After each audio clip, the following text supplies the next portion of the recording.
এই প্রখর রৌদ্রোজ্জ্বল আবহাওয়া যখন আপনার শরীর মনকে একদম ক্লান্ত করে দেয়, তখন কোনো কিছু করতেই খুব একটা ইচ্ছে করে না, কিন্তু সব কিছুই আমাদেরকে করতে হয়।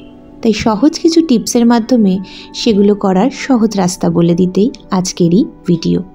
Hello and welcome back to my channel.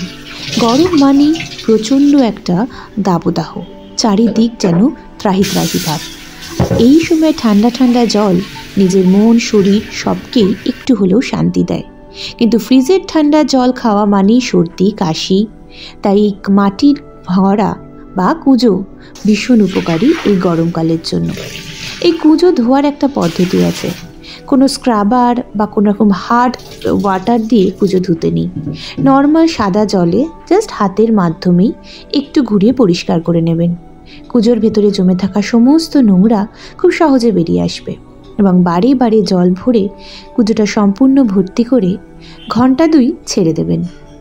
তারপর যখন গরম থেকে আপনি বাড়ি আসবেন, ওই ফ্রিজের ঠান্ডা জলটা না খেয়ে এই কুজো থেকে ঠান্ডা ঠান্ডা জল বার করে আরাম করে পান করবেন। তাতে আপনার মন যেমন ভরে যাবে, শরীরও অনেক সুস্থ থাকবে।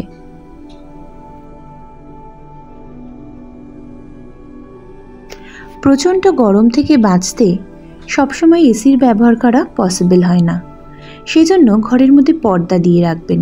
গরমকালে কিন্তু এরকম ট্রান্সপারেন্ট পর্দা একদমই কাজের নয়, তার জন্য এরকম মোটা কাপড়ের পর্দা ইউজ করতে পারেন।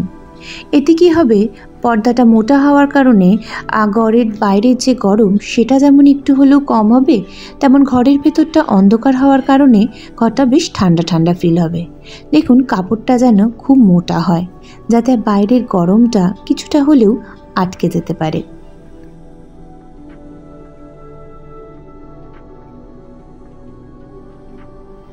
এই গরমকালে কিন্তু একদমই কোনো লাইট কালারের বা পাতলা মেটেরিয়ালের পর্দা ইউজ করবেন না।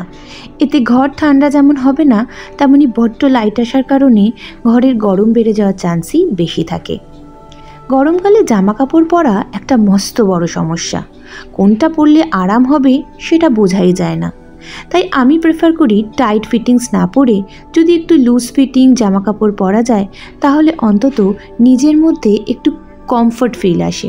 যেমন ধরুন এই জামা প্যান্টটা একদম লাইট কালারের এবং হালকা এবং গায়ে ফিটও নয়, যার ফলে ব্রিদিংটা খুব ভালোভাবে হবে এবং গরমটাও তুলনামূলকভাবে কম ফিল হবে। তার সাথেই গরমকালে সবসময় সাদা বা কোনো লাইট কালারের জামা কাপড় চুজ করবেন।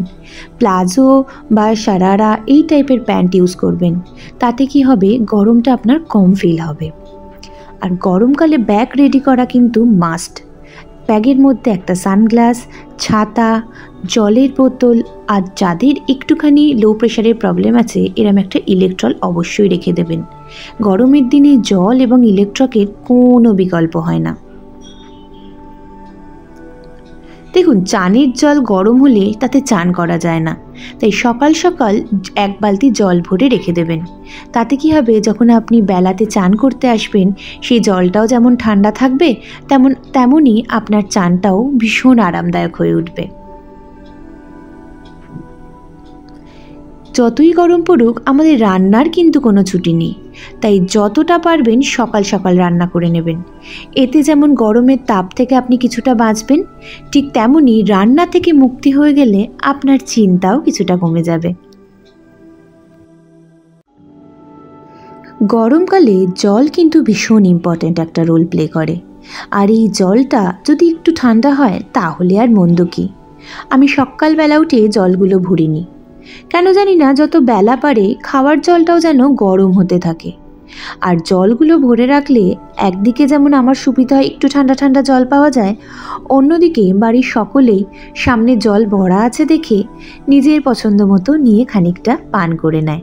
এতে তারাও যেমন জলটা ঠিক সময় খেয়ে নেয়, তেমন একটু শীতল জলও তারা পেয়ে যায়। এই সময় কিন্তু চায়ের জন্য বিগ নো। চাটাকে যতটা পারেন অ্যাভয়েড করুন। তার বদলে আপনারা দই খেতে পারেন, লস্যি খেতে পারেন, ছাঁচ খেতে পারেন, এমনকি যে কোনো ঠান্ডা ধরনের পানীয় আপনারা পান করে নিতে পারেন। এবার আপনাদের সাথে একটা ডিটক্স ওয়াটার শেয়ার করি। কিছুই নয়, খুবই কম সময়ে আপনি বানিয়ে ফেলতে পারেন জলের একটু স্বাদ বদল আর কি। প্রথমে তার মধ্যে একটু শসা নিয়ে নিলেন। শসাগুলোকে কেটে এরম একটা কাঁচের বোতলে ডিটক্স ওয়াটার করতে হয়, তার সাথে একটু লেবু আর জাস্ট কয়েকটা পুদিনা পাতা। এটা এমন একটা ডিটক্স ওয়াটার যেটা আপনার বাচ্চাও ভীষণ আনন্দের সাথে খেয়ে নেবে। এই ডিটক্স ওয়াটারটা করে আপনি 2 ঘন্টা মতো রেখে দিন ফ্রিজে, যাতে একটু ঠান্ডা হয়ে যায়, এবং সেটা বার করার পরে মিনিমাম আধ ঘন্টা রাখার পর সেটাকে কনজিউম করতে পারেন। দেখবেন আপনার বাড়ির সকলেই এই ওয়াটারটা খেতে খুব পছন্দ করছে। প্রখর গরমের তাপে যখন আপনার প্রাণ প্রায় ওষ্ঠাগত, তখন বাইরের এই পশু পাখিদের কী অবস্থা হয় বলুন তো? তাই তাদেরকেও সেবা করাটা একটু হলেও প্রয়োজন। তাই একটা পাত্রে জল ভরে সেটা আমি আমার বারান্দায় রেখে দিই, যাতে পাখিগুলো অন্তত একটু জল খেতে পারে। সমস্ত গরম থেকে মুক্তি পাওয়ার জন্য শ্রেষ্ঠ আশ্রয় হচ্ছে গাছ। ঘরের মধ্যে কিছু ইনডোর প্ল্যান্টও আপনি লাগাতে পারেন, যার ফলে আপনার ঘরের তাপমাত্রা কিছুটা হলেও স্বাভাবিকত্ব বজায় রাখতে পারবে। তার সাথে বাড়ির সৌন্দর্যতাটাও অনেকটা অংশে বৃদ্ধি করে দেয়। দেখুন, গরমকাল থেকে মুক্তি পাওয়া তো কিন্তু সহজ নয়, সবসময় এসি চালিয়ে রাখলেও সম্ভব নয়। তাই যেটা খুব সহজ একটা পদ্ধতি, বেলা 11টার মধ্যেই বাড়ির সমস্ত পর্দাকে আপনি টেনে দিন, যার ফলে বাড়িটা কিছুটা অন্ধকারও হবে, তার সাথে গরম ভাবটাও একটু হলেও কমবে। আসলে কি হয়, কুল অ্যান্ড ডার্ক প্লেসগুলো একটু হলেও ঠান্ডা থাকে। সেই পদ্ধতি অবলম্বন করেই বাড়ির সমস্ত পর্দা টেনে বাড়িটাকে অন্ধকার করে ঠান্ডা রাখার চেষ্টা আর কি। শীত আর গরমকাল মানেই সানস্ক্রিন কিন্তু মাস্ট।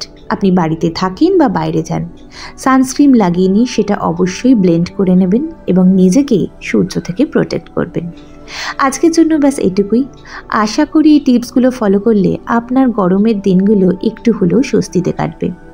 ভিডিওটা কেমন লাগলো সেটা কমেন্ট করে জানাতে একদম ভুলবেন না। আবার একটা নতুন ভিডিও নিয়ে খুব শীঘ্রই আপনাদের সঙ্গে আমি আসছি। ততক্ষণের জন্য ভালো থাকবেন, সুস্থ থাকবেন, আর এই গরম থেকে নিজেকে ভালো রাখবেন। Bye bye.